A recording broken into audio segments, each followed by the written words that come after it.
જય વડવાળા, જય વાળીનાથ, જય બાવાજી. સમત રબારી સમાજને જણાવવાનું કે ઘણા સમય પહેલા રબારી સમાજના યુવાનો દ્વારા જે બેસણા ઝુંબેશનો જે ચલાવી અને ન્યૂઝપેપરમાં શ્રદ્ધાંજલિ ન આપી એ ઠરાવ કર્યો અને સમત રબારી સમાજે આ ઠરાવને આ ક્રાંતિકારી વિચારીને સ્વીકાર્યો. એમાં લાખો કરોડો રૂપિયા રબારી સમાજનો બચાવ કર્યો. એ બદલ આ રબારી સમાજના યુવાનોને ખૂબ ખૂબ અભિનંદન. ભગવાન દ્વારકાધીશ, ભગવાન વડાળો વાયનાથ એમને ખૂબ સુખી રાખે. એવી જ રીતે બીજો તબક્કો એવો છે કે સમત રબારી સમાજને મારી હાથ જોડીને વિનંતી છે કે રબારી સમાજના ઘેર અવસર આવે એટલે મોટા મોટી ઉપાધિ સોનાની હોય છે. આજે સોનું 1.25 લાખ રૂપિયા ભાવ વધી ગયો છે.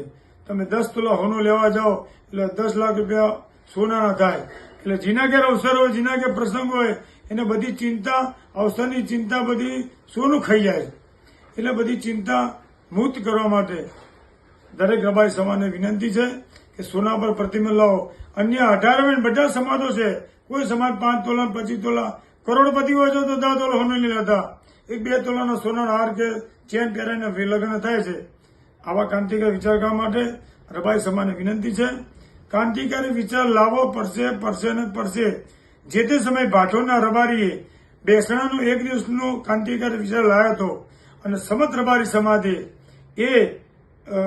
એમનું મરણ થયા પછી, એ બેસણું એક દિવસ થયા પછી ત્યારે જીવનભાઈ જોરાભાઈ આપણે જીવનદાદા પણ ફોન કરીને અભિનંદન આપ્યા હતા અને એ પણ આ મરણમાં હાજરી આપી હતી પ્રસંગને દીપાવવા માટે. એટલે અને એ પછી ચવેલીમાં ચોણસમા તાલુકામાં આખા 14 પ્રકારના રબારી ભેગા થઈ અને એક દિવસનું મહિનું સ્વીકાર્યું હતું. એ ક્રાંતિકારી વિચાર સમાજમાં આજે જળબેસર પકડાઈ ગયો છે.